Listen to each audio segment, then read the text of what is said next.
Galerinha, estamos de volta com mais uma semana de estudos aqui de Direito Processual Civil. Dessa vez a gente tá quase... Opa, tá aqui eu. Dessa vez a gente tá quase encerrando nosso conteúdo, tá? A gente vai ver dois temas hoje, mas dois temas bem curtinhos. Um chamado de embargo de divergência, o último recurso cível previsto no CPC, tá? E o outro, né, que atua aí mais na condição da ação, alguns definindo até como sucedâneo recursal, que é a remessa necessária prevista no artigo 496, tá? A gente tem o artigo 496 prevendo a remessa necessária, que a gente vai ver daqui a pouco, tá? Mas a gente começa a aula de hoje tratando do último recurso previsto no CPC, que é embargos de divergência lá no artigo 1046 e 1047, tá? Então acompanha aqui comigo as especificidades em relação a esse recurso de embargos de divergência, certo? Veja só, vamos começar aqui pelo cabimento do recurso de embargos de divergência. Eu preciso que vocês tenham uma noção, como o próprio nome diz, né, embargos de divergência, esse recurso ele vai se sobrepor, né, sobre um elemento importantíssimo, que é a existência de divergência. Mas existência de divergência entre o que, professora? Ou em relação ao que? A existência de divergência entre as decisões que são proferidas pelos órgãos fracionários do STF e do STJ. O objetivo, segundo a doutrina, né, primordial desse recurso de embargo de divergência é justamente dissipar essa divergência, promovendo a uniformização da jurisprudência dos julgados do STF e dos julgados do STJ, tá? Então, muito provavelmente, né, na grande maioria das situações, não se resume só a isso, mas na grande maioria das situações, as divergências verificadas, elas vão existir entre acórdãos proferidos, né, em sede de recurso extraordinário e em sede de recurso especial, que são os recursos aí alvo na competência tanto do STF como do STJ, como a gente já veio discutindo aí há algumas semanas, tá bom? Então vamos começar pelo objetivo, vamos começar pelo cabimento desse recurso de embargos de divergência, certo?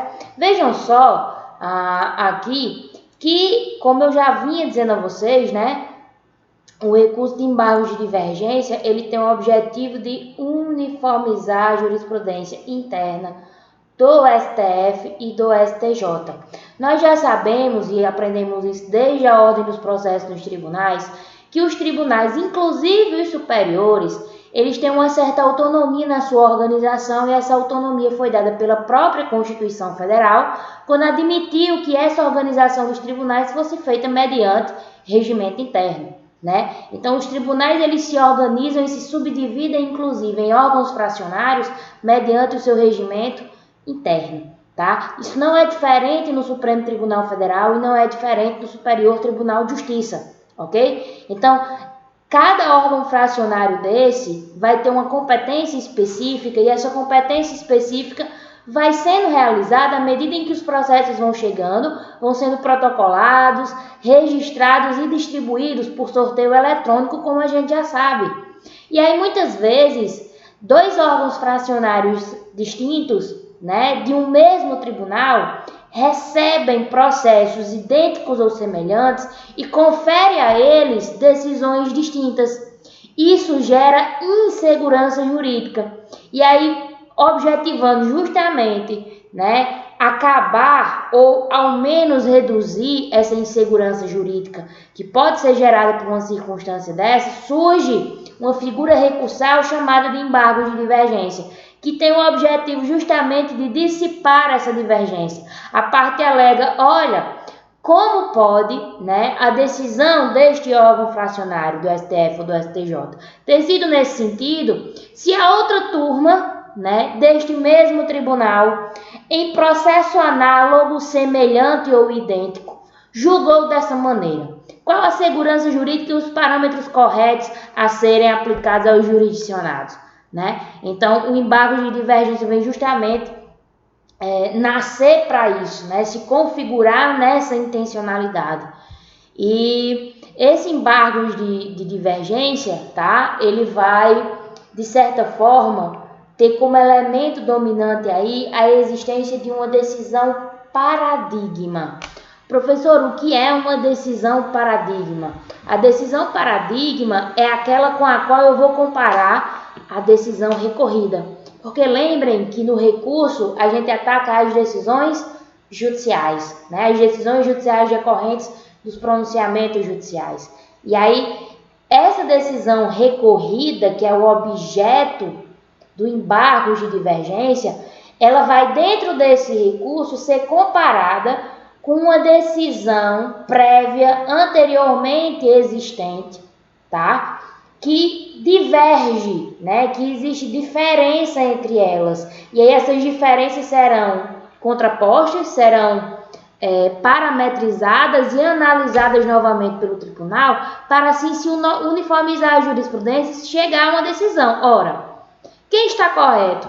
É a decisão recorrida ou a decisão paradigma que foi proferida anteriormente? Inclusive é uma forma, gente, nós vimos lá em precedentes judiciais, quando a gente ainda estava trabalhando a questão das nossas aulas presenciais, né? A gente estudou os precedentes judiciais em sala de aula e a gente viu que os precedentes judiciais, né, pela nova sistemática neoprocessual e materializada pelo CPC, esses precedentes eles ganharam força normativa dentro do nosso ordenamento. Inclusive, nós estudamos 5 elementos que compõem o rol exemplificativo, né? São os principais elementos aí que a gente trabalhou que conferem força normativa a esses precedentes judiciais. Mas, como eu disse em sala de aula, é um rol exemplificativo. Existem outros elementos dentro do próprio CPC que também conferem força normativa a esses precedentes. O embargo de divergência é mais um elemento que confere força normativa aos precedentes judiciais. Também, tá? Além dos demais. Então, olha só. E aí, com base nisso, né? Com base nesse objetivo de uniformizar a jurisprudência interna do STJ, do STF, né? Tem por objetivo a divergência, analisar, na verdade, essa divergência entre os órgãos fracionários desses dois tribunais superiores. A gente consegue elencar aqui o cabimento, certo?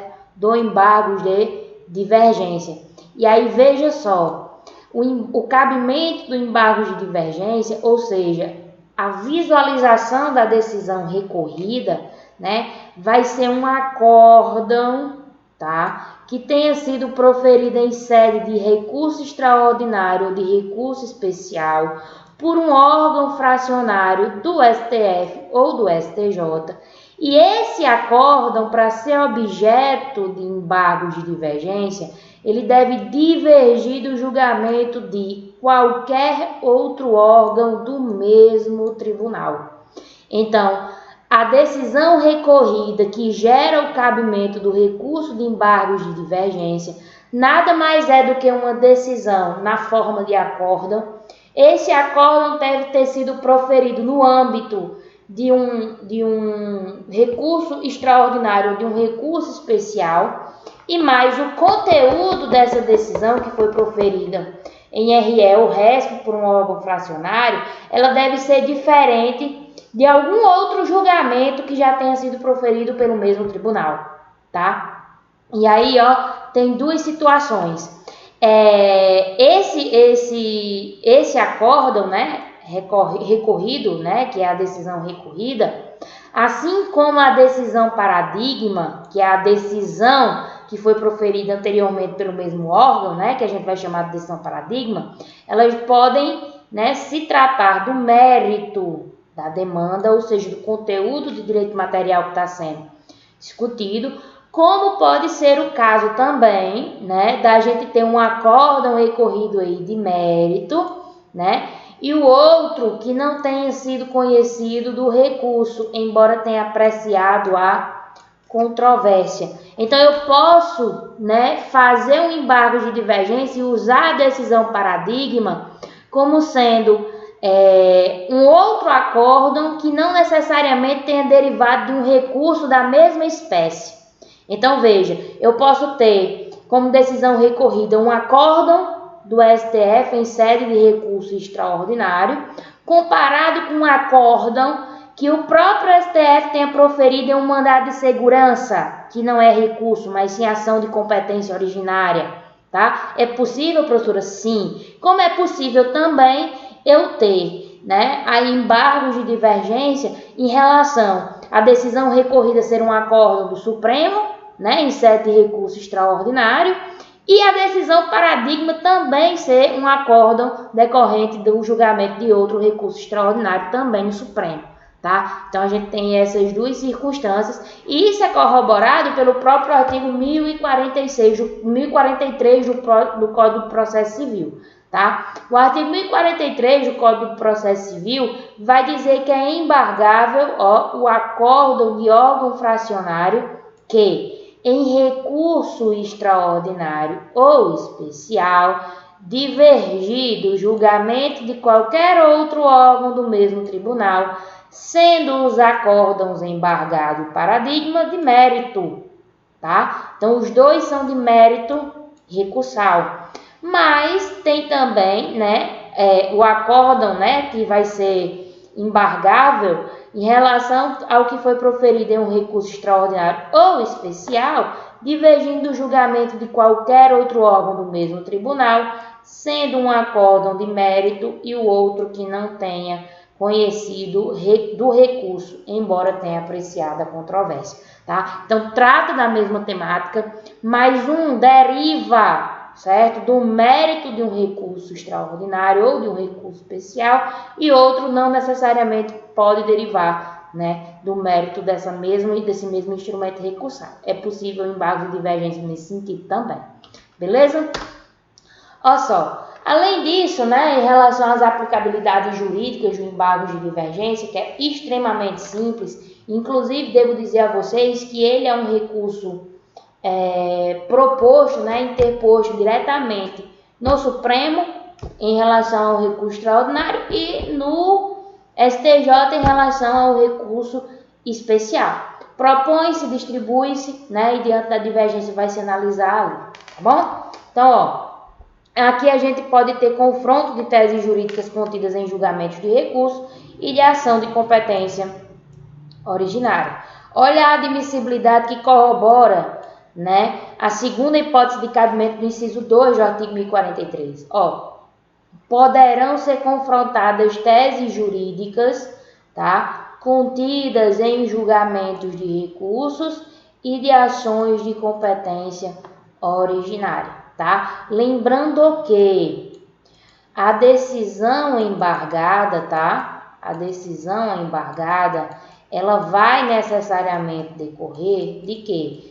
Ou de um RE, né? Ou de um RESP, ou de um RESP, tá? Diferente da decisão paradigma. A decisão paradigma, ela pode decorrer tanto de um RE como de um RESP e pode decorrer também aí das ações de competência originária, tá certo? Divergência que pode ser de direito material ou de direito processual, tá, gente? Então, não necessariamente a divergência vai decorrer só da matéria específica, do direito material específico que está sendo discutido, da indenização, da dissolução de união estável, do reconhecimento de união estável, por exemplo, tá? Que são matérias, que são conteúdos de direito material, tá? Mas pode decorrer também da análise da existência de uma litispendência ou não, da existência de uma perempção ou não, de uma questão de ilegitimidade, que são matérias tipicamente processuais, que são conteúdos tipicamente processuais. E aí o parágrafo 2º admite isso. Ó, a divergência que autoriza a interposição de embargos de divergência pode verificar-se tanto na aplicação do direito material ou do direito processual. Daqui a pouco a gente volta para o nosso segundo bloco sobre embargos de divergência, tá? Volte já já.